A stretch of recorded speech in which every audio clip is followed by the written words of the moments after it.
Hello everyone. We welcome you all for Sri Ram Charit Manas session. We will start the prayer. Om Shri Ganeshaya Namaha.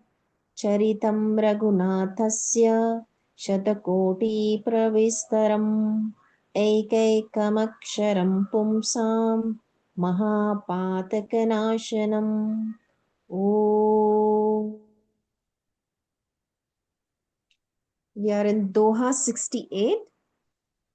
कह मुनि सहिमवत सुनो जो विधि लिखा लीलार देव दनुज नरे नाग मुनि को न मेट निहार तदपि एक मैं कहूँ उपाय होई करे जो देव सहाय जस बरु मैं बरने तुम पाही मिली ही उमही तस संशय नाही जे जे बर के दोष बखाने ते सब शिव पही मैं अनुमाने जो बिबाहु शंकर सन्न होई दोष गुण सम कह सब कोई।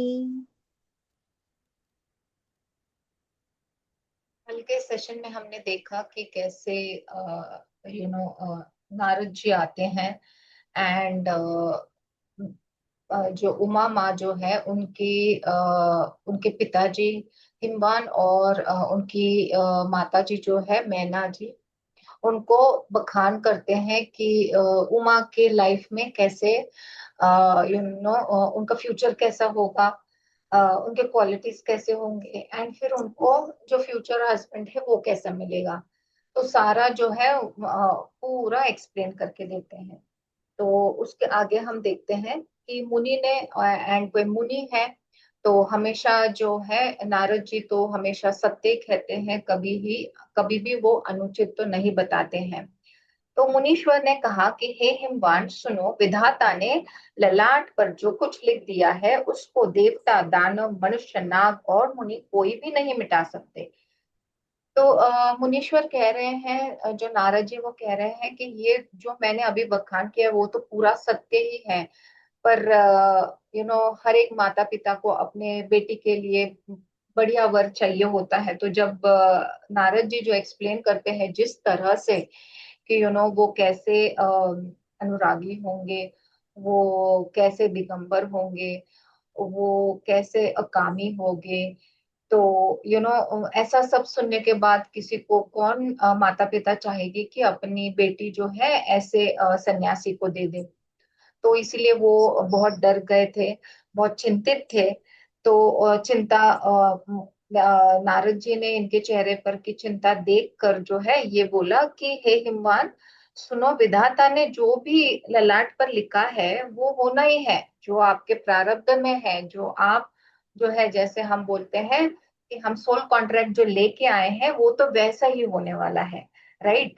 तो प्रारब्ध तो वही होगा, बस उसमें कुछ हम उपाय करके कुछ कर सकते हैं उसमें, पर जो प्रारब्ध है वो वैसा ही रहने वाला है।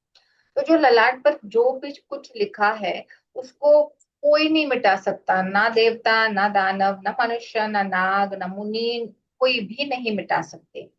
तो भी एक उपाय जो है मैं बताता हूँ। तो नारद जी जो है बोल रहे कि एक उपाय है मेरे पास, वो मैं आपको बताता हूँ। तो यदि दैव सहायता करे तो वह सिद्ध हो सकता है। तो अगर उमा की जो दैव है, वो अगेन वो प्रारब्ध है, अगर वो सहायता कर सकता है तो फिर ये उपाय जो है मैं जो बता रहा हूँ वो काम करेगा। उमा को वर तो निसंदेह वैसा ही मिलेगा, तो जैसे वो सोल कॉन्ट्रैक्ट में लेके आई है वैसा ही वर मिलने वाला है जो मैंने जिस तरह से एक्सप्लेन किया है। नारद जी ने बड़े ही चतुरता से क्या किया है कि वो पर्सनालिटी का जो है शंकर जी का एक्सप्लेनेशन दिया है कि कैसे उमा के वर होंगे, पर शंकर जी ही होंगे, शंकर भगवान ही होंगे ऐसा तो उन्होंने कहा नहीं है। पर जिस तरह से वर्णन किया है तो उससे तो किसी को भी संदेह नहीं होगा, सबको तो लगेगा कि शंकर भगवान ही है। तो इस तरह से पर्सनालिटी को उन्होंने जो है वर्णन किया है। एंड बताया है कि उसके प्रारब्ध में तो ऐसी ही पर्सनालिटी है, पर अगर उसका अगर दैव साथ देता है तो मैं जो उपाय उसमें से भी कुछ बताता हूँ अभी, तो हो सकता है वो उसको कॉम्प्लीमेंट करे या काम आ जाए। तो उमा को वर तो निसंदेह वैसा ही मिलेगा जैसे मैंने तुम्हारे सामने वर्णन किया है, तो वैसे ही मिलेगा। परंतु मैंने वर के जो जो दोष बतलाए हैं, मैंने अनुमान से वे सभी शिवजी में हैं।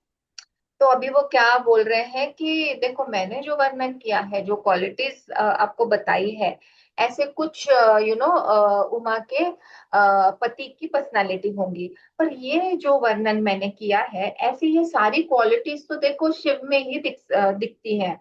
फिलहाल के लिए जो भी है, ये सारा जो है ये शिव जी की ही पर्सनालिटी ऐसी है, बाकी तो कुछ सूझ नहीं रहा है, तो ये शिव जी की पर्सनालिटी ही ऐसी है। तो फिर यदि आप शिव जी के साथ विवाह हो जाए तो दोषों को भी सब लोग गुणों के समान ही कहेंगे। तो अगर ऐसी पर्सनालिटी के साथ अभी ढूंढ के कहाँ मिलेगी, तो शिव जी तो है। तो शिव जी को अगर ये उमा जो है वर लेती है, तो क्या है जो भी दोष है तो सारे गुणों में बदल जाएंगे, क्योंकि ऐसी भी कोई भी पर्सनल रैंडम पर्सनालिटी के साथ जो है विवाह करने से बेटर है कि शिव जी जो है वो भगवान है, एंड उनके चरणों में या उनके साथ जो भी ये दोष ये प्रारब्ध लेके आई है उमा, तो वो सारे जो है दोष जो है वो गुणों में हो जाएंगे। राइट, क्योंकि भगवान के यहाँ पे तो कोई वैसे कोई भी चीज होगी तो हर एक चीज के जैसे दो साइड्स होते हैं, हमेशा हम बोलते हैं यू नो तो वैसे ही जो दोष हमको लग रहे हैं एंड हर एक का परसीव करने का ये भी अलग है। तो जैसे हमको ये दोष लग रहे हैं, पर शिव जी के चरणों में जाकर वो दोष जो है वो गुण बन सकते हैं। तो अगर ये किसी को भी किसी वर माने इससे अच्छा कि तो शिव जी में तो ये गुण दिख भी रहे हैं, तो क्यों ना इनसे ही विवाह इसका किया जाए, वैसे कुछ वो जो है उपाय बताना चाह रहे हैं। परंतु मैंने वर के जो जो दोष बतलाए हैं, वो अनुमान से वे सभी शिव जी में हैं। यदि शिव जी के साथ विवाह हो जाए तो दोषों को भी सब लोग गुण के समान ही कहेंगे। तो लोग भी क्या कहेंगे कि ऐसा नहीं कहेंगे कि यार कितनी सुंदर ये आपकी बेटी है, कितनी कोमल है, कितनी बुद्धिमान है, और आप एक ऐसे सन्यासी जो है जो जटाधारी है, जिसके गले में सर्प माला है, ऐसे सन्यासी को आप दे रहे हैं। तो वो जो है सारे जो ऐसे दोष जो दिख रहे हैं वो परिवर्तित हो जाएंगे गुणों में। तो इसीलिए जो है लोग कुछ नहीं कहेंगे। ओके, तो उस वक्त भी ये सारी चीजें थी, हमको लग रहा है आज की डेट में ऐसा है, पर उस वक्त भी ये सारी चीजें थी। Next line. जो अहि सेज सयन हरि करही, बुध कछु तिन कर दोष न धरही। भान क्रसानु सरबरस खाई, तिन्ह कह मंद कहत को नाही।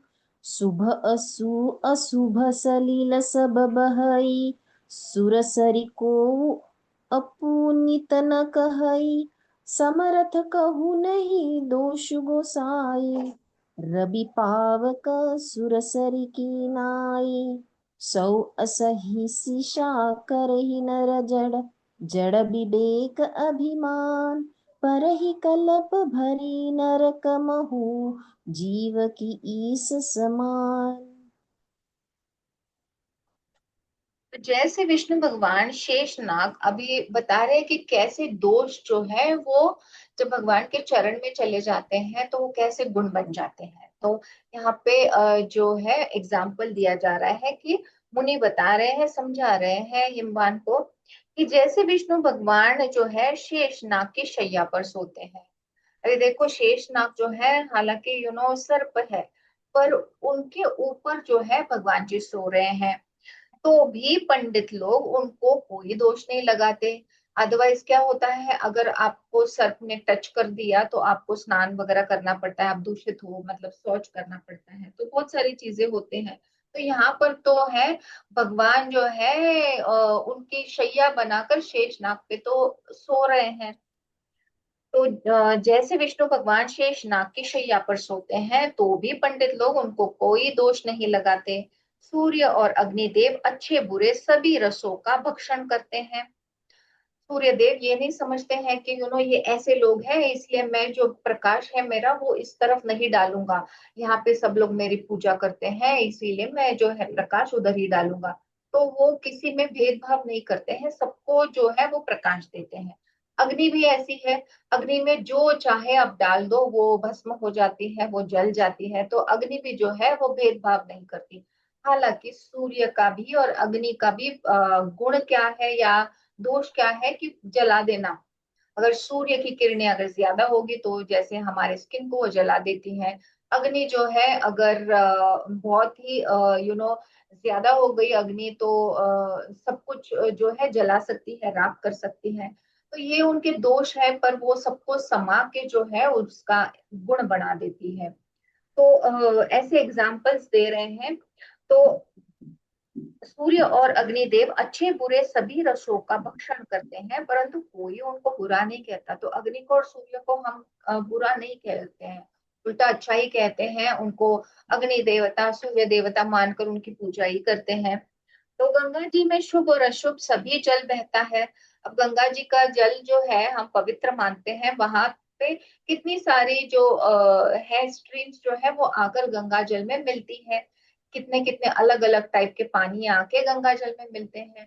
तो गंगा जल क्या अपवित्र हम कहते हैं उसको, या अपवित्र हो जाता है? नहीं, गंगा जल तो पवित्र ही रहता है। पर कोई उन्हें अपवित्र नहीं कहता। तो सूर्य अग्नि और गंगा जी की भांति समर्थ को कुछ दोष नहीं लगता।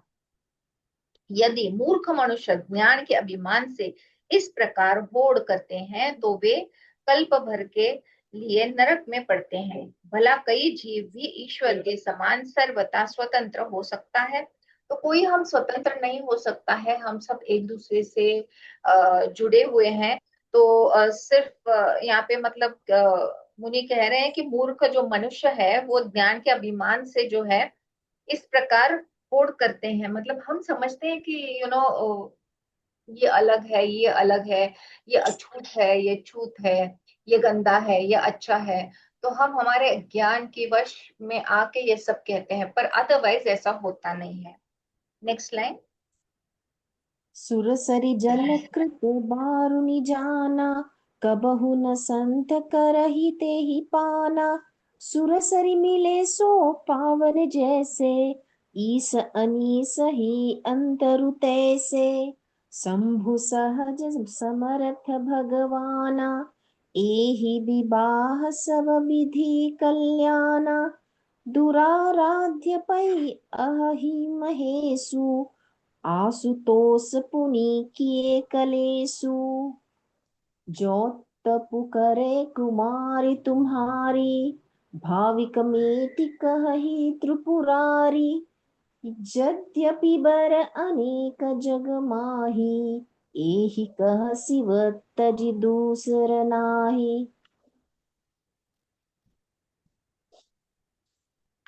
तो यहाँ पे जो है मुनि बता रहे हैं कि कहीं जीव जो है वो ईश्वर के समान हो सकता है क्या?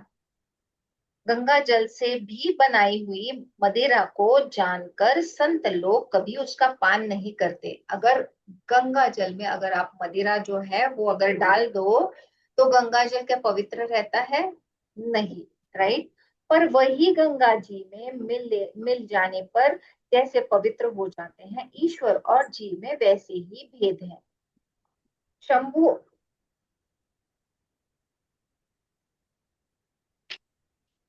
शिव जी सहज ही समर्थ है, क्योंकि वे भगवान है, इसलिए इस विवाह में सब प्रकार कल्याण है। परंतु महादेव जी की आराधना बड़ी कठिन है। फिर भी क्लेश करने से वे बहुत जल्द संतुष्ट हो जाते हैं। तो मुनि जी बता रहे हैं यहाँ पे कि अगर जो है गंगा जी जो है वो पवित्र है, एंड गंगा जी के जल से अगर आप मदिरा बनाओ तो संत लोग क्या पिएंगे उसको? तो कभी नहीं पिएंगे। और वही गंगा जी में मिल जाने के बाद वो जो मदिरा है पवित्र हो जाती है। जैसे ईश्वर और जीव में वैसे ही भेद है। तो शिव जी का बता रहे हैं कि शिव जी जो है उनको बड़ा ही क्लेश वाला, मतलब जो तकलीफ वाला, बहुत ही कष्ट वाला जो तप है, अगर वो करते हैं तो जो शिव जी जो है वो संतुष्ट हो जाते हैं। तो शिव जी जो है वो सहज समर्थ है, वो भगवान है। तो इसलिए इस विवाह में अगर ये विवाह हो जाता है शिव जी का और उमा जी का, तो सबका कल्याणी होने होने वाला है। एंड महादेव जी की आराधना, वैसे वो बता रहे हैं कि जैसे हम कोई चीज बताते हैं एंड फिर नीचे दिया होता है छोटे छोटे अक्षरों में डिस्क्लेमर, तो वैसे बता रहे हैं कि महादेव जी की जो आराधना है वो काफी कठिन है। तो बहुत सारा तप करना पड़ेगा, पर फिर भी क्लेश जो है करने से वे बहुत जल्दी संतुष्ट हो जाते हैं। तो जितना तप आप करोगे, जितना क्लेश करोगे, तो उतने जल्दी जो है वो संतुष्ट हो जाएंगे। तो यदि तुम्हारी कन्या तप करे, तो वो बता रहे कि यदि उमा जो है आपकी कन्या जो है, अगर ये तप करे, तो त्रिपुरारी जो है महादेव होनहार को मिटा सकते हैं। यद्यपि सन्यासी सॉरी यद्यपि संसार में वर अनेक है, पर इसके लिए शिव जी को छोड़कर दूसरा वर नहीं है। तो नारद मुनि जो है धीरे धीरे जो है शिव जी की तरफ आ रहे हैं। अभी वो क्या बोल रहे हैं, पहले तो बोल रहे थे कि ऐसे ऐसे उसका वर्ग की पर्सनालिटी है, फिर बोल रहे हैं कि ऐसी क्वालिटीज जो है वो शिव में है। फिर बाद में बता रहे हैं कि वो अगर शिव जी का ये तप करे, तो उसको शिव जी मिल सकते हैं, क्योंकि वैसे ही उसके भाग्य में लिखा हुआ है। अभी बता रहे हैं कि यदि तुम्हारी कन्या तप करती है, तो महादेव जी जो है वो होनहार को मिटा सकते हैं, जो भी चीजें हो रही हैं उसको मिटा सकते हैं। एंड यद्यपि संसार में वर अनेक है, संसार में वर अनेक है, पर इसके लिए शिव जी छोड़कर दूसरा वर नहीं है। तो फाइनली वो हम जैसे चैनलाइज कर देते हैं, वैसे नारद मुनि ने जो है एक एक एक एक एक एक स्टेप ले लेके फाइनली जो है वो फनल को नैरो डाउन किया है। एंड वो बता रहे हैं हिमराज को कि इसको जो है इसके लिए शिव जी को छोड़ के दूसरा वर नहीं है। Next line. वरदायक प्रणतारति भंजन कृपा सिंधु सेवक मनरंजन इच्छित फल बिनु शिव अवराधे लही एन कोटि जोग जप साधे अस कही नारद सुमिरि हरि गिरिजहि दिन्हि असीस होई ही यह कल्याण अब संशय तजहु गिरीश कही अस ब्रह्म भवन मुनि गयऊ आगिल चरित सुनहु जस भयऊ पति एकांत पाई कह मैना नाथ न मैं समझे मुनि बैना। तो यहाँ पे जो है अभी शिव जी ये सारा तो अभी नारद मुनि ने सब उनको कह दिया, अभी जो जो कहना था वो। तो शिव जी वर देने वाले, शरणागतों के दुखों का नाश करने वाले, कृपा के समुद्र, और जो है सेवकों के मन को प्रसन्न करने वाले हैं। अभी शिव जी का जो है मुनि डिस्क्रिप्शन दे रहे हैं कि शिव जी कैसे हैं, क्योंकि अगर मतलब अभी इनके दिमाग में डालना है कि वो शिव जी का तप कैसे करे उमा, तो इसीलिए वो और एक्सप्लेन कर रहे शिव जी के बारे में कि शिव जी जो है वो वर देने वाले हैं, अगर तप किया तो वो वर दे सकते हैं। वो शरणागतों के दुखों का नाश करने वाले हैं। अगर आप उनकी शरण में जाओ तो भोलेनाथ है, तो अगर कोई भी भगवान भोलेनाथ के शरण में चले जाते हैं, तो वो जो है आपको आपका दुख जो है वो हरण कर लेते हैं, वो दुखों का नाश करने वाले हैं। फिर वो क्या है, कृपा के जो है समुद्र है, तो बहुत सी वो कृपा करते हैं। हमने देखे हैं बहुत से हमारे माइथोलॉजिकल स्टोरीज में कि कैसे कोई तप कर लेता है एंड वो वर मांगते हैं, एंड भगवान शिव जी जो है वो तथास्तु बोलते हैं। एंड बेचारे फिर श्री हरि को उनके कला को, उनके गुणों को ले आके फिर उनको कुछ ना कुछ करना पड़ता है, युक्ति करनी पड़ती है, युक्ति के साथ फिर वो जो है उसका हल निकालना पड़ता है। पर भोलेनाथ जो है फटाफट उनको प्रसन्नता हुई तो वो वर देते हैं, कोई भी जो भी वो वर किसी ने भी मांगा हो तो इसीलिए वो मुनि बता रहे हैं कि वो कृपा के समुद्र है और सेवकों के मन को प्रसन्न करने वाले हैं। जो भी उनके सेवक हैं, कुछ कोई भी बंदा जो है उनके शरण में चले जाता है, उनकी सेवा करता है तो उनको वो प्रसन्न करते हैं। एंड उनके जो है सेवकों के मन को जो है प्रसन्न करते हैं वो। तो शिव जी की आराधना किए बिना करोड़ों योग और जप करने पर भी वंचित फल नहीं मिलता। तो शिव जी की आराधना किए बिना करोड़ों योग और जप करने पर भी वंचित फल नहीं मिलता। तो लास्ट इसमें क्योंकि वो ब्रह्मा जी ने तो ये सब सब बनाया है, पर जो एंड वाला पार्ट है वो शिव जी के पास है। ओके, सृजन जो है तो वो श्री हरि करते हैं, पर जो लास्ट वाला पार्ट है तो वो तो शिव जी के पास है। तो चाहे कुछ भी करें आप, जब तक आप शिव जी की आराधना नहीं करते हैं तब तक वो जो आपको जो वांछित जो फल है वो आपको मिल नहीं सकता, ऐसे मुनि का कहना है। तो ऐसा कहकर भगवान का स्मरण करके नारद जी ने पार्वती को आशीर्वाद दिया। तो ये सब उन्होंने कहा हिमवान के वहां जाके, एंड फिर जो है पार्वती जी को उन्होंने आशीर्वाद दिया। एंड और कहा कि हे पर्वतराज, तुम संदेह का त्याग कर दो, अब यह कल्याण ही होगा। तो पार्वती के पिताजी को बता रहे हैं कि हे हिमवान, अभी आप जो है वो तो पर्वतराज है राइट, वो हिमालय है। तो आप जो है वो आप टेंशन छोड़ दो, डाउट छोड़ दो, संदेह छोड़ दो, क्योंकि इसके आगे तो जो है होने वाला है वो कल्याण ही होगा।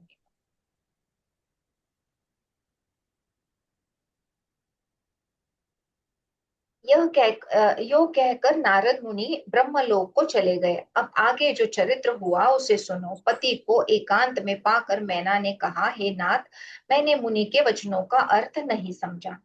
अभी क्या हुआ, उस वक्त तो जो है मुनि तो सब फटाफट फटाफट उन्होंने कह दिया जो कहना था।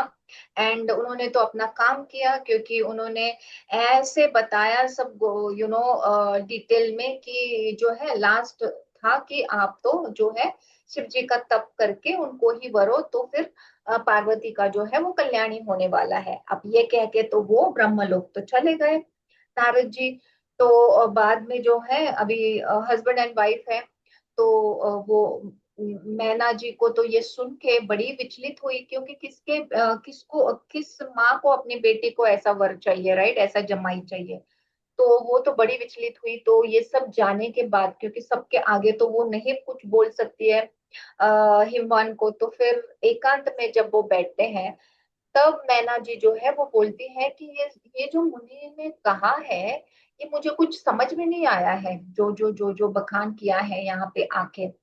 तो इसीलिए वो जो है क्लैरिटी, या पता पता नहीं उसको क्लैरिटी होगी भी, बट वो जो है विस्तार से जो है क्या क्या बोला है मुनि ने, तो वो जो है एक्सप्लेनेशन जो है वो हस्बैंड से मांगना चाह रही है कि ये एग्जैक्टली exactly क्या हुआ है। मुझे इतना सारा इंफॉर्मेशन था कि मुझे तो समझ में नहीं आया, तो वो पूछ रही है पति को।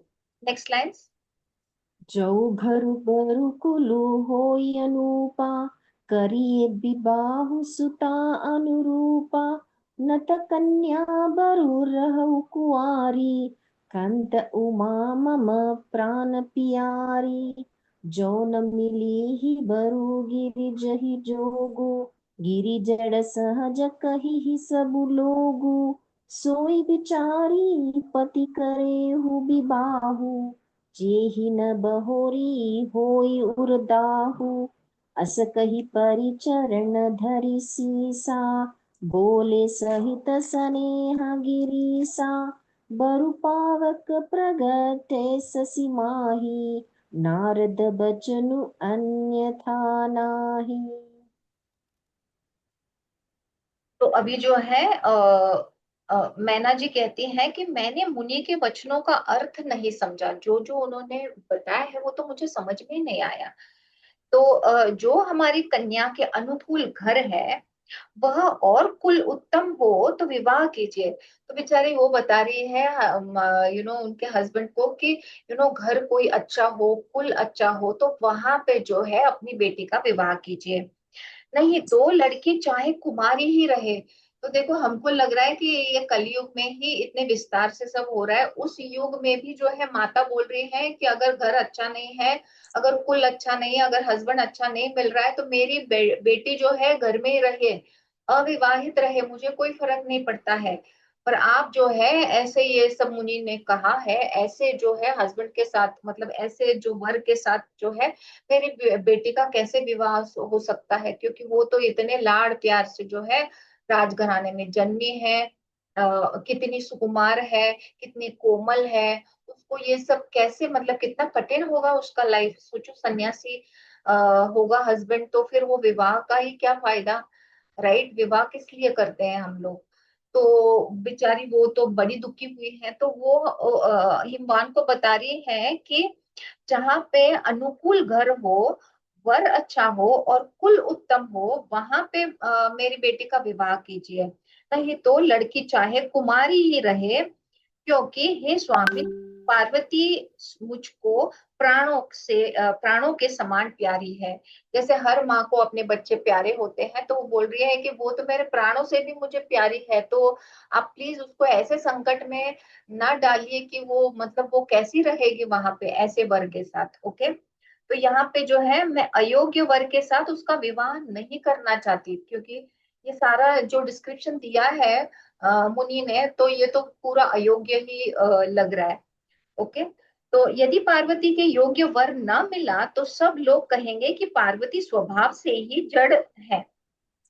तो जैसे हम्म, हम यहाँ पे बोलते हैं कि चार लोग क्या कहेंगे, सारे लोग क्या कहेंगे, अगर मैंने ऐसा किया तो लोग क्या कहेंगे, वो लोग क्या कहेंगे उस वक्त भी था। तो माता जो है वो माता बोल रही है कि अगर पार्वती ने ऐसे वर को चुन लिया या ऐसे वर के साथ विवाह कर लिया, तो लोग तो क्या समझेंगे कि वो मूढ़ है, वो जड़ है बुद्धि की, मतलब उसको कुछ समझ नहीं है, मूर्ख जैसी है, मतलब जड़ बुद्धि की मतलब मूर्ख है, समझ नहीं होती है ना, वो जड़ बुद्धि होते हैं। तो हे स्वामी, इस बात को विचार कर ही विवाह कीजिए। तो स्वामी को बता रही है कि ये सारी चीजों का आप प्लीज सोचिए, एकदम से जो है मुनि ने जो बोला है बस उसको ही आप जो है मतलब सुन के तय मत कीजिए जल्दी से कुछ, प्लीज आप सोचिए ये सारी बातों को। तो इस प्रकार कहकर मैना पति के चरणों पर मस्तक रखकर गिर पड़ी। बेचारी बहुत दुखी हो गई।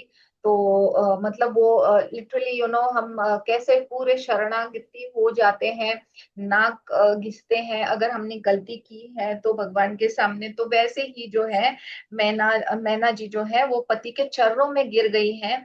एंड वो हिमवान वान ने प्रेम से कहा, चाहे चंद्रमा में अग्नि प्रकट हो जाए, पर नारद जी के वचन झूठे नहीं हो सकते।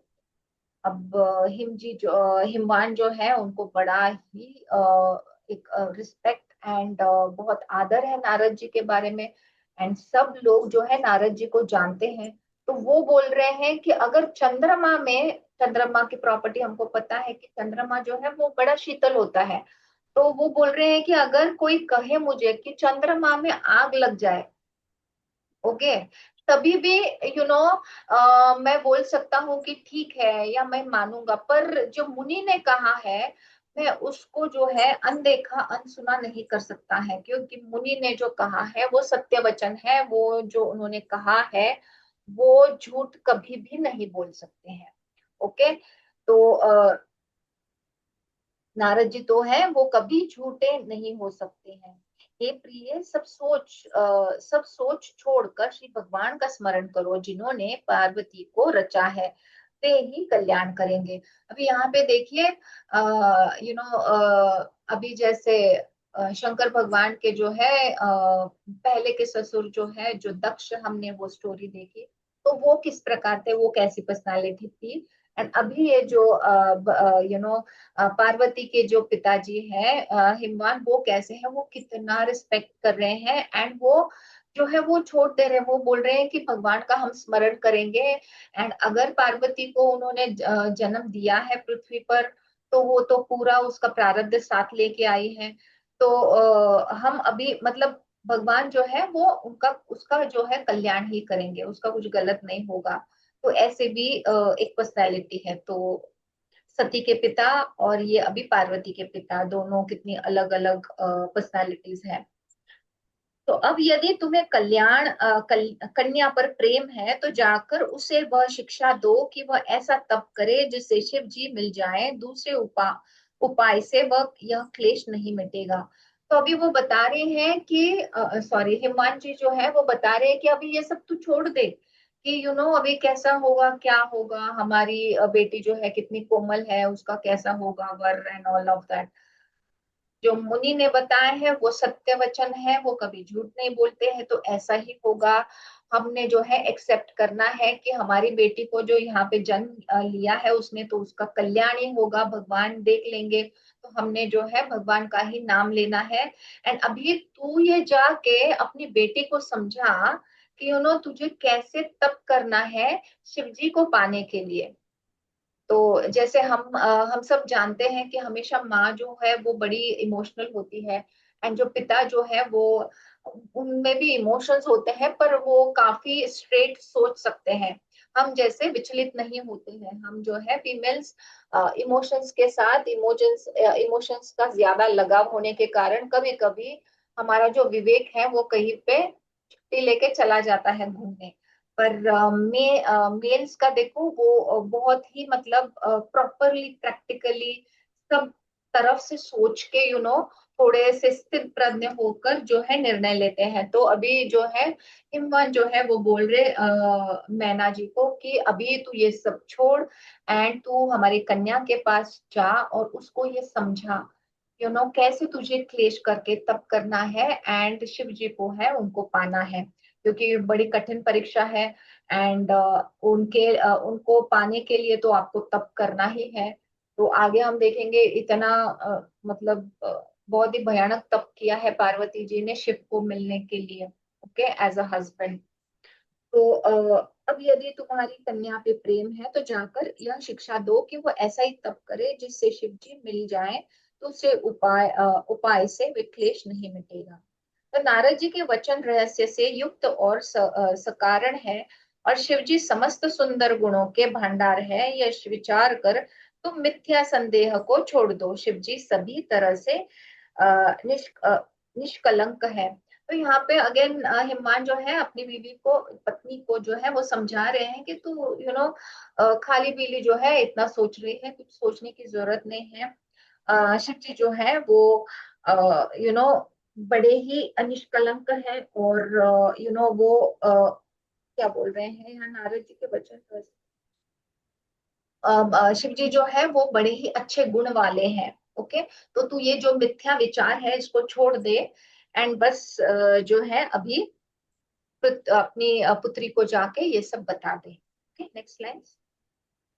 सुनि पति बचन हर्षि मन माहि, गई तुरत उठी गिरिजा पाही।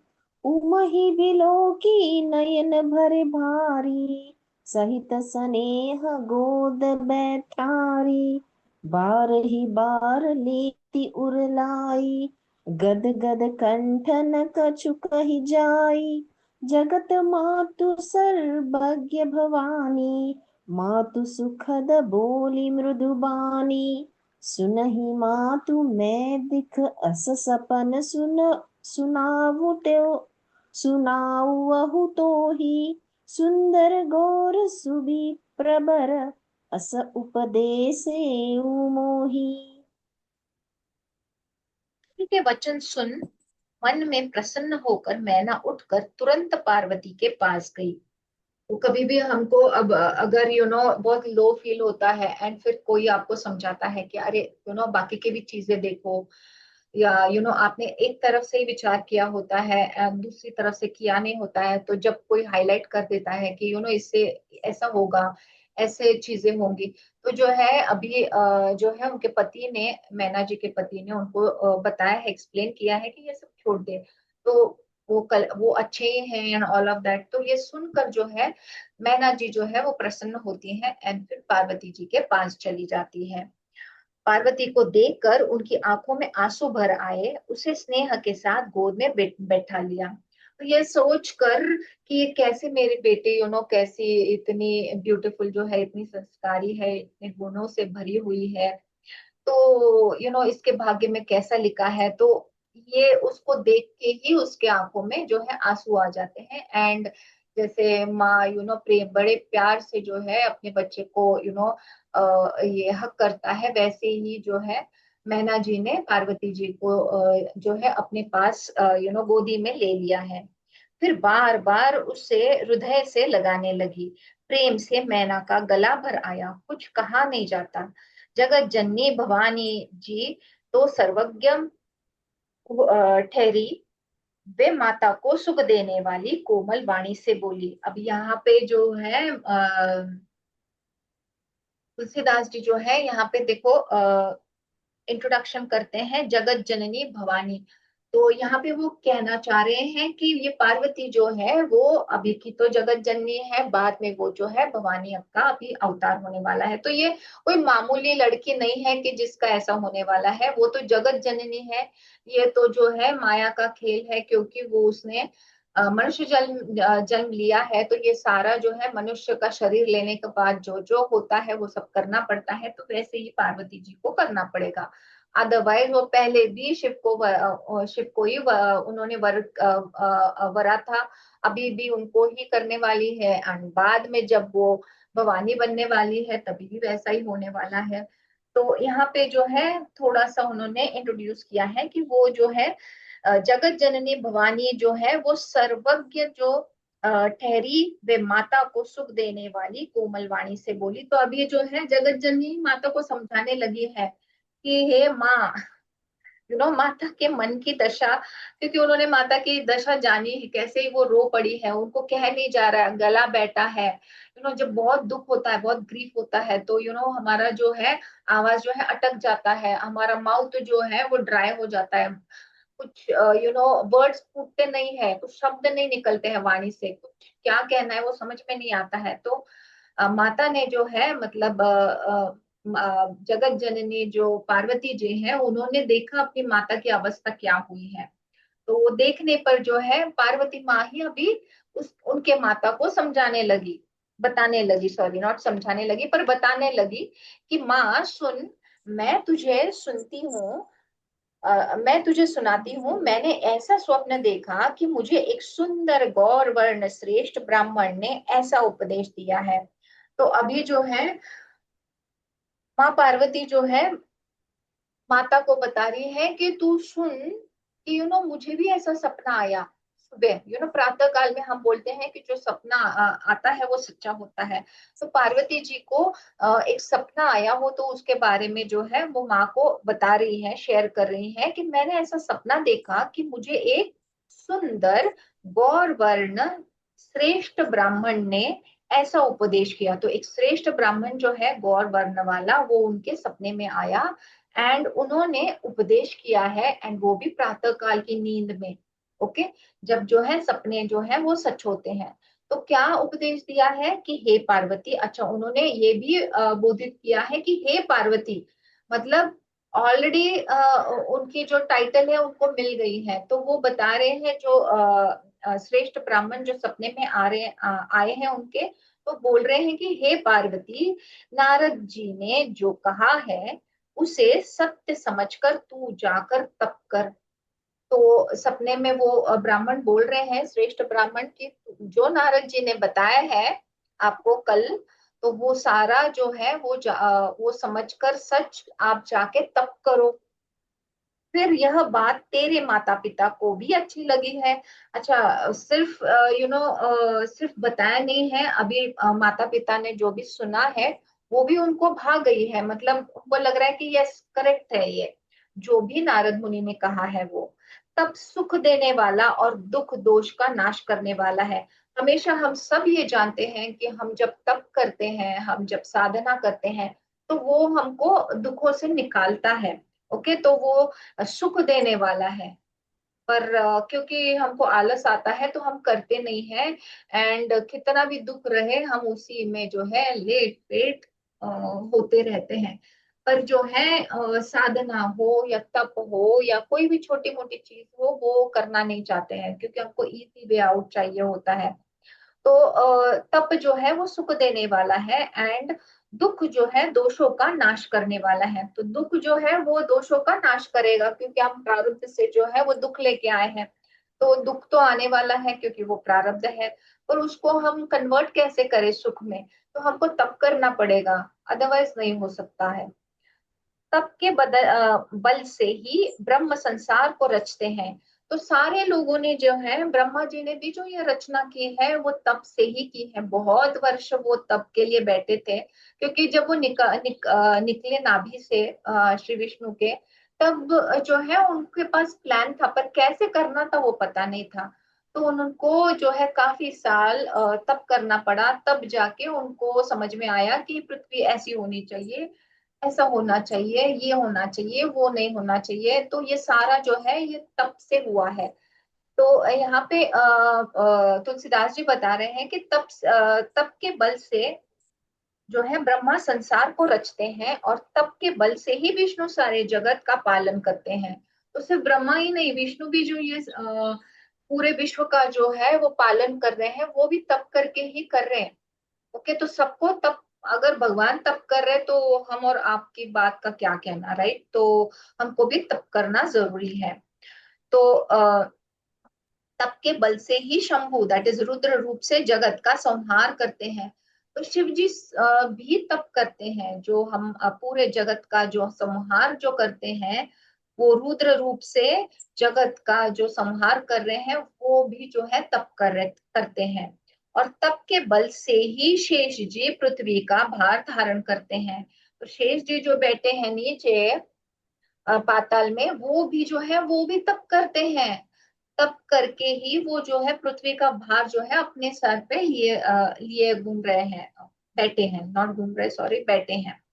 तो हे भवानी, सारी सृष्टि तप के ही आधार पर है। तो मतलब तप is the only way out. तप नहीं करेंगे तो रास्ता नहीं निकलेगा। तो हे भवानी जो है, तप से ही सारी चीजें जो है हल हो जाएंगी। तो सारी सृष्टि तप के ही आधार पर है। ऐसा जी में जानकर तू जाकर तप कर। वह बात सुनकर माता को बड़ा अचरज हुआ, और उसने हिमवान को बुलाकर यह स्वप्न सुनाया। तो ये जो पूरा स्वप्न था, जो ये सारी जो बातें हुई हैं, वो स्वप्न में जो है वो श्रेष्ठ ब्राह्मण ने पार्वती माँ को बताई है। अब ये जो कहानी, ये जो स्वप्न है, वो पूरा जो है उन्होंने अपनी माता को सुनाया। तो माता को बड़ा आश्चर्य हुआ कि अरे, हम तो यही डिस्कस कर रहे थे, उन्हीं ने भी यह कहा, अभी ये स्वप्न में भी ये है। तो उसको बड़ा आश्चर्य हुआ। तो उसने क्या किया, उसने हस्बैंड को बुलाया, कि पति को बुलाया, कि देखो ये बेटी क्या कह रही है। मैंने कुछ उसको बताने के पहले ही उसको जो स्वप्न आया, तो उसने वही ही मुझे ही समझाया है। तो मुझे तो समझाने की, बताने की जरूरत ही नहीं पड़ी। उसको जो स्वप्न आया है वो एकदम सिमिलर है, वही जो हमने डिस्कस किया है। ओके, तो बड़े आश्चर्य से जो है वो भगवान को मतलब उन्होंने बुलाया है ये बताने के लिए कि ये उमा को जो स्वप्न गिरा है वो क्या है। Next line. मातु पितहि बहु विधि समुझाई, चली उमा तप हित हर्षाई। प्रिय परिवार पिता अरु माता, भय बिकल मुख आवन बाता। वेद सीरा मुनि आई, तब सब ही कहा समुझाई। पार्वती महिमा सुनत, रहे प्रबोध ही पाई। उर्धरि उमा प्राणपति चरणा, जाई बिपिन लागी तपु करना। अति सुकुमार न तनु तप जोगु, पति पद सुमिरि तजेउ सब भोगु। तो अभी जो है मैना जी है वो हिमान जी को बुलाकर वो स्वप्न सुनाती है। ओके, माता पिता को बहुत तरह से समझाकर बड़े हर्ष के साथ पार्वती जी तप करने के लिए चली। तो अभी जो है ये स्वप्न भी सच हुआ, ये इन्होंने डिस्कस किया वो भी, नारद मुनि ने भी वह कहा, तो ये सारा जो है सब एक ही तरफ इशारा कर रहा था। तो पार्वती जी को तो ये बात समझ में आ गई। तो अभी जो है पार्वती जी ने तय किया कि मैं तो फिर अभी तप के लिए जाऊंगी जरूर। ओके, एंड तप क्या ऐसे नहीं होता, हम तो अभी घर में बैठ के कुछ कर सकते हैं पूजा पाठ, पर तप माने जंगल में जाना, एंड वहां पे तो पता नहीं क्या क्या होता है, वहीं पे रहना है, खाना पीना सोना जो भी है, और तप करना तो इतना इजी नहीं है। बट माता पिता को बहुत तरह से अभी पार्वती जी को तो समझ में आया कि यही अपना भाग्य है, यही मुझे तप करना है जो भी है। तो अभी वो माता पिता को समझा समझा बुझाकर कि मुझे वन में जाके तप करना है, तो बहुत समझा बुझाकर उन्होंने जो है वो और उनको तो बड़ा हर्ष हुआ है, क्योंकि उनको ये सब समझ में आया कि क्या हो रहा है क्या नहीं करके। तो माता पिता को बहुत तरह से समझा कर वो बड़े हर्ष के साथ पार्वती जी तप करने के लिए चली। प्यारे कुटुंबी पिता और माता सब व्याकुल हो गए, किसी के मुंह से बात नहीं निकलती। तो हम सब जानते हैं कभी हम हमारे जो बहुत प्रेम करने वाले लोगों को जब टाटा बाय बाय कहते हैं, कहीं जाते हैं वो लोग, तब तब बड़ा दुख होता है, राइट? स्पेशली जब बेटी घर पे आती है, एंड उसकी शादीशुदा बेटी नए नए टाइम पे, वो जब पहले पहले जब फिर से ससुराल जाती है, तब बड़ा सब लोग रोते हैं। तो पता होता है कि जाना है करके, पर फिर भी जो है मन दुखी हो जाता है।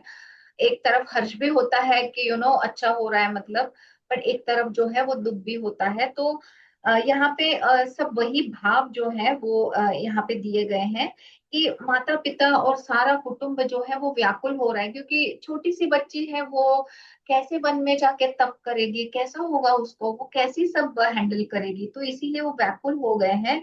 एंड किसी के मुंह से बात नहीं निकलती, तो कोई जो है मतलब शब्द नहीं फूट रहे हैं उनकी वाणी से कि अभी क्या इसको समझाएं, क्योंकि वही हमको समझा के चल रहा है, जा रही है वन में तप करने के लिए।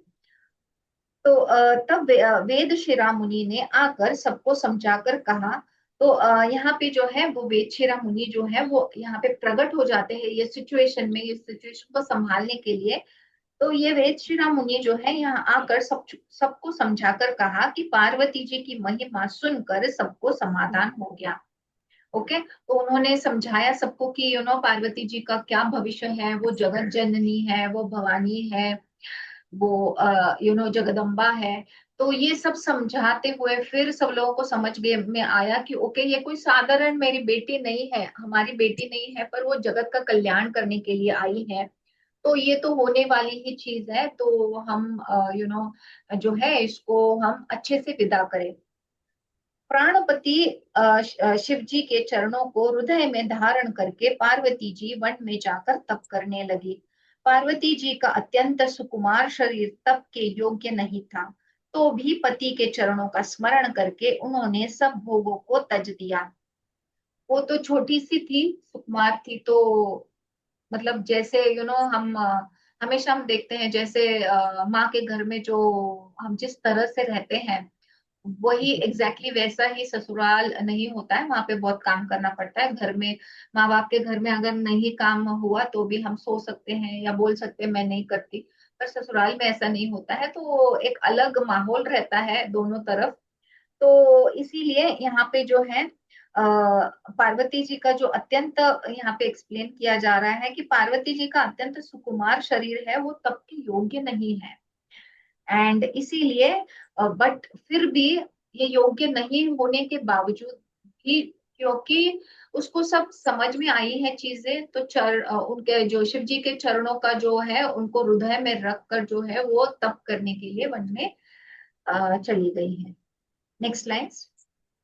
नित नव चरण उपज अनुरागा, बिसरी देह तपहि मनु लागा।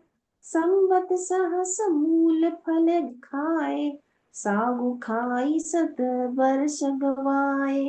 कछु दिन भोजनु बारी बतासा, किए कठिन कछु दिन उपवासा। बेलपाती मही परई सुखाई, तीनी सहस संबत सोई खाई। पुनि परिहरे सुखाने उपरना, उमहि नाम तब भयो अपरना। देखी उमहि तप खीन सरीना, शरीरा ब्रह्म गिरा भय गगन गबीरा। स्वामी के चरणों में नित्य नया अनुराग उत्पन्न होने लगा और तप में ऐसा मन लगा कि शरीर की सारी सुध बिसर गई। 1000 वर्ष तक उन्होंने मूल और फल खाए, फिर 100 वर्ष साग खाकर बिताए। तो देखो कैसा तप है। स्वामी के चरणों में नित्य नया अनुराग उत्पन्न होने लगा एंड तप में ऐसा उनका मन लगने लगा, क्योंकि अभी क्या है, फोकस क्लियर है, क्या करना है। शिव जी को वरना है तो उसके लिए जो है तप करना पड़ेगा, वो तप भी बड़ा क्लेशदायक होगा। तो ये सब क्लैरिटी है, तो वो तप करने लगी है पार्वती माँ। एंड जो है वो शरीर को भी भूल गई है कि कैसे तकलीफ हो रही है, क्या हो रही है, इतनी तप में जो है वो विलीन हो गई है। एंड कब तक किया है तप? 1000 वर्ष तक उन्होंने मूल और फल खाए। ओके, 1000 वर्ष तक जब तप किया उन्होंने, तब सिर्फ मूल और फल खाए हैं। फिर 100 वर्ष साग खाकर बिताए, पत्ते खाकर बिताए हैं। फिर कछु दिन भोजनु बारी बतासा, मतलब कुछ दिन जो है सिर्फ जल और वायु का भोजन किया है, सिर्फ पानी पी के एंड सिर्फ हवा सांस लेते हुए, मतलब सिर्फ जल पे उन्होंने जो है तप किया है। और फिर कुछ दिन कठोर उपवास भी किया है, किए कठिन कछु दिन उपवासा। एंड फिर बाद में जो है क्या किया है, सिर्फ बेल पत्र खाए हैं। बेल पाती मही परई सुखाई, सिर्फ बेल खा के, बेल पत्र खा के जो है उनको बड़ा सुख लग रहा था। जो बेल पत्र सूख कर, अच्छा जो मतलब ऐसे भी बेल नहीं जो हरे हरे हैं, जो पेड़ से तोड़कर जो हम हरी पत्तियां खाते, वैसे भी नहीं। जो ऑटोमेटिक जो नीचे गिर के जो सूख जाते हैं, वो बेल पत्र उन्होंने खाए हैं। तो बेल पत्र सूख कर पृथ्वी पर गिरते थे, 3000 वर्ष तक उन्हीं को खाया। बाप रे। तो देखो, पहले तो 1000 वर्ष तक तो उन्होंने मूल और फल खाए, फिर 100 वर्ष जो है फिर साग खाया, फिर जो है कुछ दिन जो है सिर्फ जल पे रहे एंड जस्ट हवा थी। फिर जो है फिर कुछ दिन जो है उपवास, कठोर उपवास किए हैं। एंड फिर जो है 3000 वर्ष तक उन्होंने सिर्फ बेल पत्र, वो भी सूखे हुए बेल पत्र को खा के जो है तप किया है। फिर सूखे पर्ण, दैट इज पत्ते भी छोड़ दिए। फिर जो ये सूखे जो बेल पत्र गिरते थे और वो खाते थे, उसको भी छोड़ दिया उन्होंने। तो तभी पार्वती माँ का नाम अपर्णा हुआ, क्योंकि पत्ता जो है, पत्ते को पर्ण कहते हैं। ओके। तो उन्होंने जो है सूखे जो पर्ण है उनको भी छोड़ दिया, इसीलिए उमा जी का एक और नाम है, वो है अपर्णा। मतलब पर्ण को भी छोड़ दिया, इसीलिए अपर्णा। ओके। तब से उमा का शरीर क्षीण देखकर आकाश से गंभीर ब्रह्मवाणी हुई। तो अभी ये देखकर इतना कष्टदायी जो है पार्वती माँ तप कर रही है, सब देख रहे हैं यहाँ पे कि कितना कठिनदायी ये सब है। अभी तो सब कुछ छोड़ दिया, पहले तो कुछ तो खाती थी, अभी तो कुछ भी नहीं खाती है। तो ऐसा शरीर हुआ, क्योंकि कुछ नहीं खाओगे तो शरीर कैसा बनेगा, राइट? तो शरीर जो है बड़ा ही मतलब पूरा ये हुआ था, क्षण हुआ था। तो इसीलिए जो है आकाशवाणी हो जाती है। क्या आकाशवाणी ब्रह्मवाणी जो होती है वो क्या होती है, वो आगे देखेंगे। Next line. भयउ मनोरथ सुफल, तव सुनु गिरिराज कुमारी। परिहरु दुसह कलेस सब, अब मिली हहि त्रिपुरारी। असत पुकाहु न किन्ह भवानी, भय अनेक धीर मुनि ज्ञानी। अब उर्धर हो ब्रह्म बरबानी, सत्य सदा सतत सुचि जानी। आवे पिता बोलावन जबहि, हट परिहरि घर जायहु तबहि, मिलहि तुम्हि जब सप्त गिरीशा, जानेऊ तब प्रमाण बागीसा। अभी जो है, जो ब्रह्मवाणी हुई है उसे सुनो। ब्रह्मवाणी ऐसी होती है कि हे पर्वतराज की कुमारी, क्योंकि उनके पिता जो है वो हिमावन है, ओके, हिमालय है। तो हे पर्वतराज की कुमारी, सुनो, तेरा मनोरथ सफल हुआ। तो ऐसी ब्रह्मवाणी होती है कि वो बताते हैं कि तूने जो इतने हजारों साल से ये जो क्लेश करके तप किया है वो सफल हो गया है। तू अब सारे असह्य क्लेशों को, दैट इज जो कठिन तप किया है, उसको त्याग दे। अब तुझे शिव जी मिलेंगे। तो अभी जो है उनका तप जो है वो पूरा हो गया है, एंड उनको जो है अब शिव जी मिलेंगे। हे भवानी, धीर मुनि और ज्ञानी बहुत हुए हैं, पर ऐसा कठोर तप किसी ने नहीं किया। मतलब इतना कठिन तो मतलब मैंने भी नहीं सुना है। इतने सारे हमने बुक्स पढ़े हैं, बट पुराण जो पढ़े हैं, पार्वती माँ ने बहुत ही कठिन तप किया है। तो ब्रह्मवाणी यह कह रही है कि हे भवानी, ऐसे ऐसा जो तप है ऐसा किसी ने नहीं किया है। इतना धीर वाला, इतना मुनियों और इतने ज्ञानी बहुत सारे ही लोग हो गए, पर किसी ने भी ऐसा तप नहीं किया है। अब तू इस श्रेष्ठ ब्रह्मा की वाणी को सदा सत्य और निरंतर पवित्र जानकर अपने हृदय में धारण कर ले। मतलब ये वाणी सत्य है, एंड इसको तू अभी हृदय में धारण कर ले। एंड जब हम कह रहे हैं कि अभी तुझे शिव जी मिलेंगे, तो मिलेंगे जरूर। तो अभी ये मतलब हृदय में रख ले, एंड इसको सही मान के अभी तू जो है व्रत वैकल्य जो है वो तब उसको अभी स्टॉप करो। ओके। जब तेरे पिता बुलाने को आवे तब हट छोड़कर घर चली जाना, और जब तुम्हें सप्तऋषि मिले तब इन वाणी को ठीक समझना। अभी कभी कभी क्या होता है, हमको भी कभी कभी कुछ फीलिंग होता है, स्पेशली जो स्पिरिचुअलिटी में होते हैं, तो बहुत सारी चीजें हमको होने लगती है। तो कभी कभी लगता है ये सच है या ये भ्रम हो रहा है हमको, राइट। तो बहुत बार जो है हमारा जो माइंड है वो इतना उलझ जाता है कि हमको पता नहीं चलता कि कोई चीजें जो हो रही है वो सत्य हो रही है या हमको भ्रम हो रहा है, हमने कहीं पढ़ी है इसलिए हमको लग रही है। तो बहुत ही इल्यूजन वाली चीजें होती है, वो बहुत ही माया जैसा लगता है, बोली बहुत ही हेलुसिनेशन जैसा सुनने को आता है। तो बहुत सारी चीजें होती है। तो यहाँ पे ब्रह्मवाणी जो है वो कह रही है कि जो मैंने बोला है वो सत्य वचन है, पर फिर भी तुझे ये जो है कंफर्मेशन मिलेगा जब आपको जो है सप्तऋषि आएंगे मिलने को। ओके, तब तू मान ले कि ये जो वचन जो हमने बोले हैं वो सत्य है। एंड जब तुम्हारे पिताजी आएंगे तो हट नहीं करना, क्योंकि पहले भी अभी देखो इतने सालों से वो तप कर रही है, तो बीच बीच में पिताजी आए हैं उसको बोलने के लिए अभी चलो करके, बस हो गया तप, पर वो हट से गई नहीं है। तो यहाँ पे जो है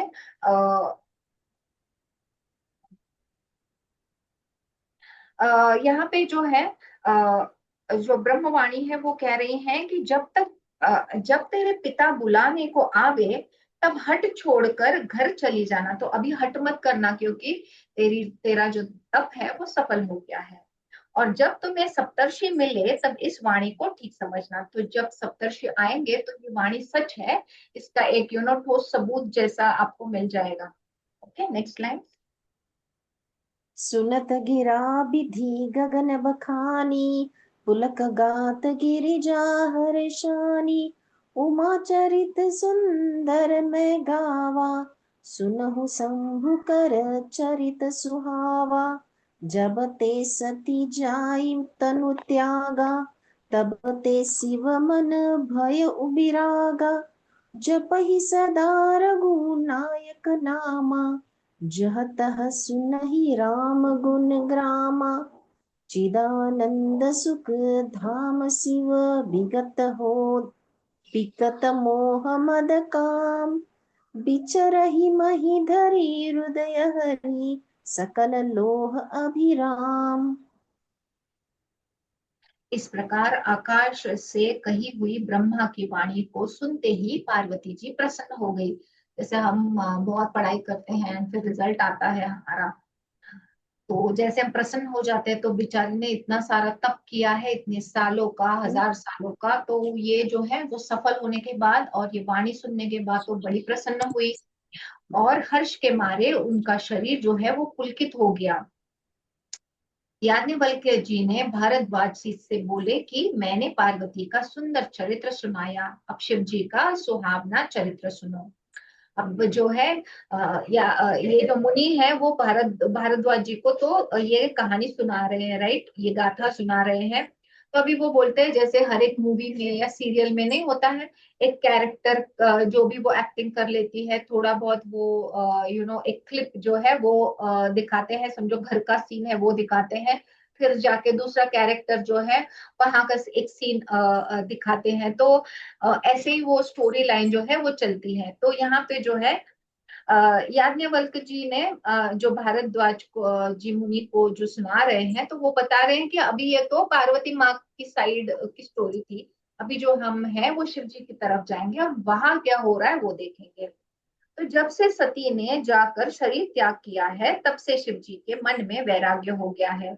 हम सबको मालूम है, हमने देखा पिछले सेशंस में कि कैसे सती माँ जो है उन्होंने प्राण त्याग किए थे, एंड शिव जी बड़े ही मतलब वो क्रोध आया था तो पूरे वो वैरागी बने, वो दुख के मारे। ओके, तो जब से सती ने शरीर त्याग किया है, तब तब से जो है शिव जी मन में उनको वैराग्य हुआ है। सोचो अभी ये वैरागी हो गए हैं एंड अब इनकी शादी करनी है, तो जो मन में इतना वैराग्य है, एंड उन्होंने तब बोला था कि अभी मैं मतलब पूरा वैरागी हो गया हूँ, एंड मतलब शादी का तो दूर दूर तक तो कुछ चिन्ह ही नहीं था। तो मन में जो है वो वैराग्य हो गया है, वे सदा श्री रघुनाथ जी का नाम जपने लगे और जहां तहा श्री रामचंद्र जी के गुणों की कथाएं सुनने लगे। तो अभी जैसा वैराग्य आया, तो उनकी जो इनर्ट पर्सनैलिटी जो है मेडिटेशन वाली, तो वो समाधि में चले गए एंड श्री रघुनाथ जी का जप करने लगे। एंड जहाँ कहाँ जो राम जी की कथा हुई वहां पे वो चले जाते थे राम जी की कथा सुनने के लिए। तो चिदानंद सुख के धाम मोह मद और काम से रहित शिव जी संपूर्ण लोकों को आनंद देने वाले भगवान श्री हरि, दैट इज श्री रामचंद्र जी की को हृदय धारण कर भगवान के ध्यान में मस्त हुए पृथ्वी पर विचरने लगे। तो वो जो है मदमस्त हो गए हैं, सच्चिदानंद है, तो इधर उधर वो जाने लगे हृदय में, तो मतलब उनके जो गुरु है जो राम जी है, उनको हृदय में रखकर वो भ्रमण करने लगे हैं पृथ्वी पर। एंड वो अच्छे थे, क्योंकि अभी उन्होंने तो तय किया था, वो बैरागी हो गए थे सती के बाद, तो अपने जो सब कुछ है श्री राम जी, तो उनका ही जो है स्मरण करके वो दिन जो है उनके प्रसन्नता के साथ चल रहे थे। Next line. कतहु मुनीन उपदेसहि ज्ञाना, कतहु राम गुण करहि बखाना। जदपि अकाम तदपि भगवाना, भगत बिरह दुख दुखित सुजाना। एहि विधि गय उकालु बहु बीती, नित नय होई राम पद प्रीति। नेमु प्रेमु शंकर कर देखा, अभिचल हृदय भगति कई रेखा। प्रकटे राम कृतज्ञ कृपाला, रूपशील निधि तेज विशाला। बहु प्रकार शंकर ही सराहा, तुम बिन तुम बिनु अस व्रतु को निबहा निबहा हा, वे कहीं मुनियों को ज्ञान का उपदेश करते और कहीं श्री रामचंद्र जी के गुणों का वर्णन करते थे। वो पृथ्वी पर जो है वो विचरने लगे थे, तो इसीलिए प्रभु जी का गान करते रहे, सबको उनके बारे में बता रहे, उपदेश करते रहे, फिर उनका नाम कैसे लेना है वो समझाते। तो ऐसे जो है वो जो है विचरण करने लगे। यद्यपि सुजान शिव जी निष्काम है, तो भी वे भगवान अपने भक्त दैट इज सती के वियोग के दुख से दुखी है। तो शिव जी जो है अभी सिर्फ भगवान का नाम ले रहे थे, पर अंदर से जो दुख था, सती का जो वियोग था, वो जो है वो था ही उनके मन में। इस प्रकार बहुत समय बीत गया। श्री रामचंद्र जी के चरणों में नित्य नई प्रीति हो रही है। शिव जी के कठोर जो है नियम, अनन्य प्रेम और उनके हृदय में भक्ति की अटल टेक को जब श्री रामचंद्र जी ने देखा, श्री राम ने देखा कि इनकी बहुत अटल प्रीति हो गई है उनके साथ। एंड जिस प्रकार एक क्या बोले कि जैसे भक्त जो होता है, वैसे ही भक्त की तरह ही शिव जी की जो है बड़ा ही रामचंद्र जी के बारे में अनुराग हो गया। एंड वो और भी अभी कुछ दूसरा करने के लिए कुछ है नहीं, तो एक नई और मतलब अच्छे तरीके से वो जो प्रीति है राम जी के बारे में, वो जाग उठी है शिव जी के हृदय में। तो ये सब जो है वो राम जी ने देखा। तो तब कृतज्ञ कृपालु रूप और शील के भंडार, महान तेज पुंज भगवान श्री रामचंद्र जी प्रकट हुए। अब ये सारा देखने के बाद जो है रामचंद्र जी जो है वो प्रकट हो गए हैं।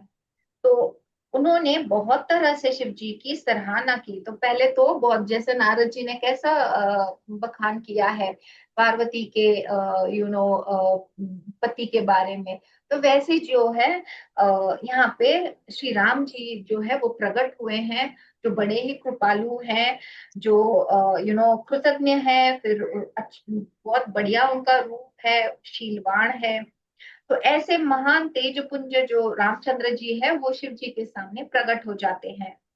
एंड उन्होंने बहुत पहले अच्छे तरीके से शिव जी की सराहना की कि कैसे तुम मेरा जाप कर रहे हो, कैसे मेरी कथाएं सुन रहे हो, कैसे मुनियों को समझा रहे हो कि कैसा मेरा नाम जपे, ऐसा कहा। और फिर आपके बिना ऐसा व्रत कौन निभा सकता है, बड़ी सराहना की है कि इतना कठिन, मतलब जो प्रीति मेरे से हुई है, जो तप आप कर रहे हो मेरे लिए, तो इतना सारा जो कठिन तप है वो ऐसा कठोर तप कोई नहीं कर सकता। ऐसे जो है भगवान श्री राम जो है वो शिव जी को बता रहे हैं, आप उनकी तप की जो है वो सराहना कर रहे हैं। Next line. बहुविधि राम शिव ही समुझावा, पार्वती कर जन्म सुनावा। अति पुनित गिरिजा कई करनी, बिस्तर सहित कृपा निधि बरनी। अब बिनती मम सुनहु शिव जो मो पर निज नेहु। जाय विबाहु शैलज ही यह मोहि मागे देहु। गह शिव जदपि उचित असनाहि, नाथ बचन पुनि मेटि न जाहि। सिर धरि आयसु करिए तुम्हारा, परम धर्मु यह नाथ हमारा। अब श्री राम जी जो है वो बड़े ही सराहना कर रहे हैं उनके जप तप की, शिव जी के। और फिर जो है राम जी जो है बहुत प्रकार से जो है शिव जी को समझा रहे हैं। एंड फिर स्लोली जो है बताया कि पार्वती का जन्म हुआ है। तो ये चीज जो है उन्होंने बड़े ही आराम तरीके से उनको फिर सुनाई है। फिर कृपा निधान श्री रामचंद्र जी ने विस्तार पूर्वक पार्वती जी की अत्यंत पवित्र करनी का वर्णन किया। पूरा जो है पार्वती कैसी है, क्या है, वो पूरा वर्णन जो है उनके जन्म का, उनके पर्सनालिटी का, कैसी है, क्या है, सब जो है भगवान ने शिव जी को वर्णन किया है। फिर उन्होंने शिव जी से कहा, हे शिव जी, यदि मुझ पर आपका स्नेह है, अभी देखो इन्वर्टेड कॉमर्स, तो ये तो सब बताया। और श्री राम जी को पता है कि ये तो अभी पूरे वैरागी बन गए हैं। तो पहला तो है उनको अच्छे से उनके बारे में कितनी अच्छी तपस्या कर रहे हो वगैरह ये सब बताया। फिर धीरे से बताया कि कैसे पार्वती माँ का जन्म हुआ है, फिर उनके बारे में बहुत सारी अच्छी अच्छी बातें कही। एंड फिर धीरे से अभी शिव जी को बता रहे हैं कि यदि मुझ पर आपका स्नेह है, पहले ये बोल रहे हैं कि अगर आपका मुझ पे बहुत विश्वास, प्रेम बहुत सारा है, तो यदि मुझ पर आपका स्नेह है तो अब आप मेरी विनती सुनिए। अब शिव जी तो है वो किसी मतलब किसी की नहीं सुनेंगे, पर सिर्फ राम जी की सुनेंगे, क्योंकि सारी जो प्रीति है, सारा जो मतलब उनके हृदय में ही राम जी है। ओके, तो इसीलिए इनको तो टाल नहीं सकते, पर फिर भी जो है बड़े ही आराम से जो है श्री राम जी बता रहे हैं शिव जी को कि यदि मुझ पर आपका स्नेह है तो अब आप मेरी विनती सुनिए। विनती कर रहे हैं राम जी, मुझे यह मांगे दीजिए कि आप जाकर पार्वती के साथ विवाह कर ले। तो राम जी जो है उनको बताते हैं कि मेरी ये विनती है कि आप पार्वती माँ के पास जाके जो है उनके साथ विवाह कर लीजिए, क्योंकि सती माँ ही पार्वती है। मतलब सब उन्होंने समझा दिया है, एंड फिर ये जो है वो उनको विनती कर रहे हैं। शिव जी ने कहा यद्यपि ऐसा उचित नहीं है। तो शिव जी है तो वो बोल रहे हैं कि फाइनली क्या है, सती है ना वो, पार्वती माँ तो सती है। तो उसी वक्त मैंने वैराग्य लिया है। तो सती और पार्वती में क्या फर्क है, फाइनली वही है, सिर्फ जो है शरीर अलग है, पर सती तो पार्वती है। तो इसका क्या मतलब होता है, मतलब ये मैं कैसे कर सकता हूँ। तो शिव जी ने कहा यद्यपि मैं ऐसा उचित नहीं है, ये करेक्ट नहीं है, मतलब ये गलत हो रहा है, परंतु क्योंकि राम जी कह रहे हैं, स्वामी कह रहे हैं, उनके स्वामी जो है राम जी कह रहे हैं कि बात भी परंतु स्वामी की बात भी मेटी नहीं जा सकती है नाथ। हे नाथ, मेरा यही परम धर्म है कि मैं आपकी आज्ञा को सिर पर रख कर उसका पालन करूं।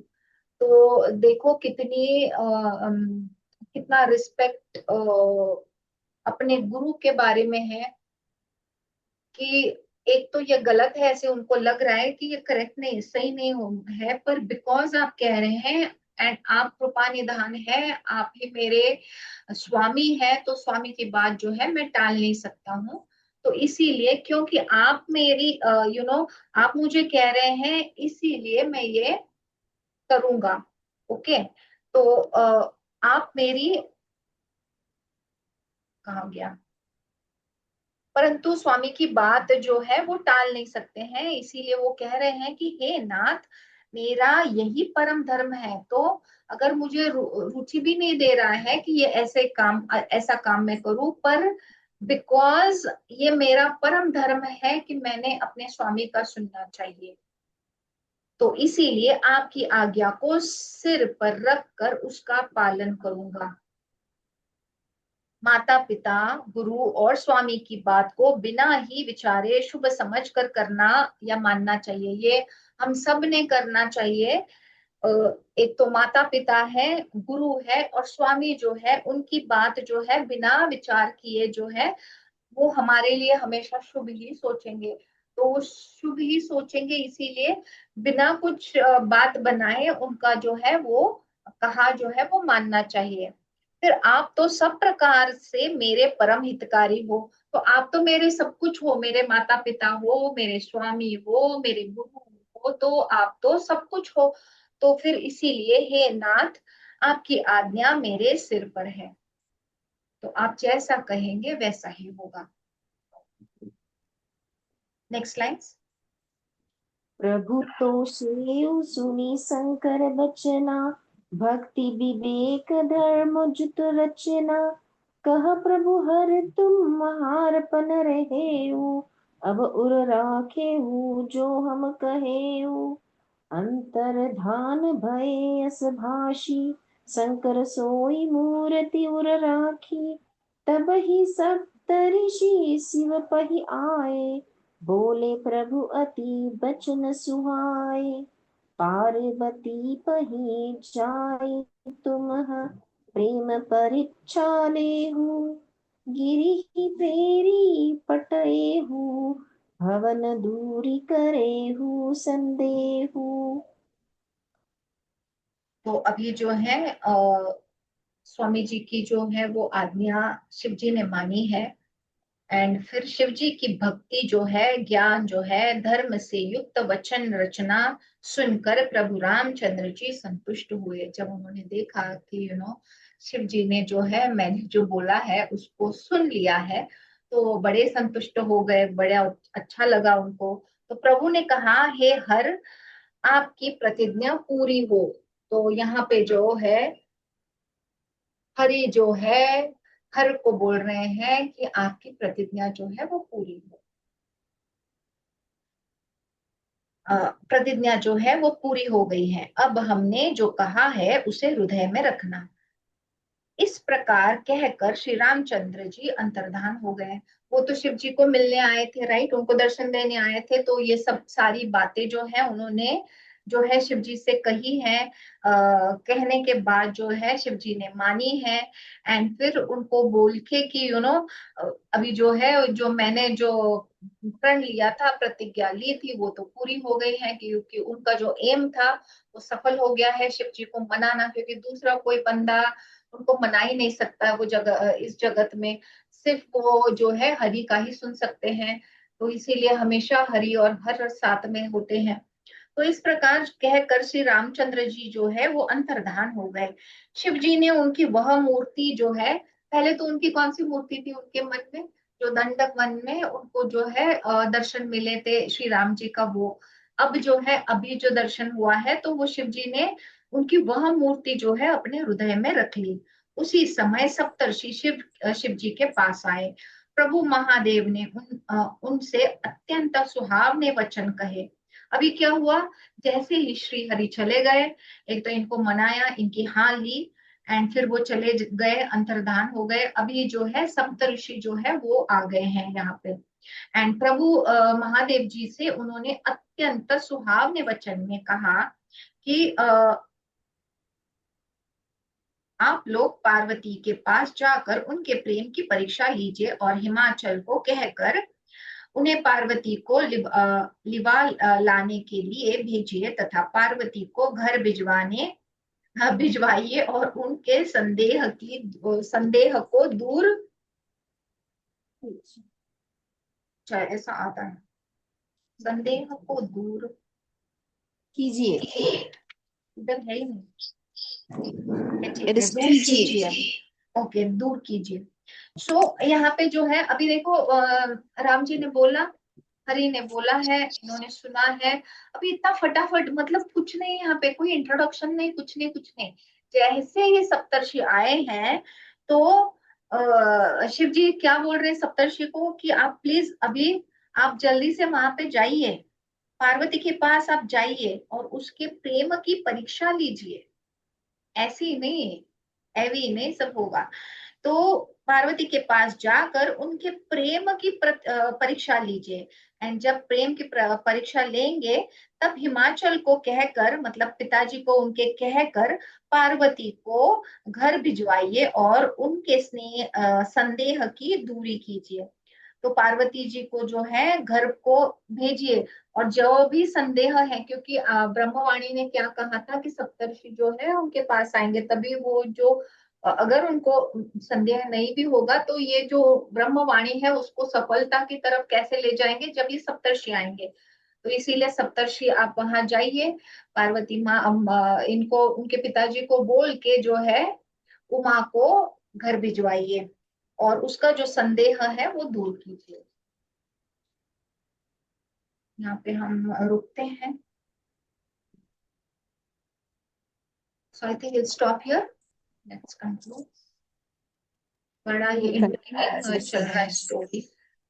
Yes, We will conclude this session with the prayer. Om Shri Ram Ram Rameti Rame Rame Manorame Sahasranama Tattulyam Rama Nama Varanane. Om Shanti Shanti Shanti. Thank you. Thank you, Thank you everyone. Right. Okay, tomorrow being Saturday, we'll see you in the evening. Thank you.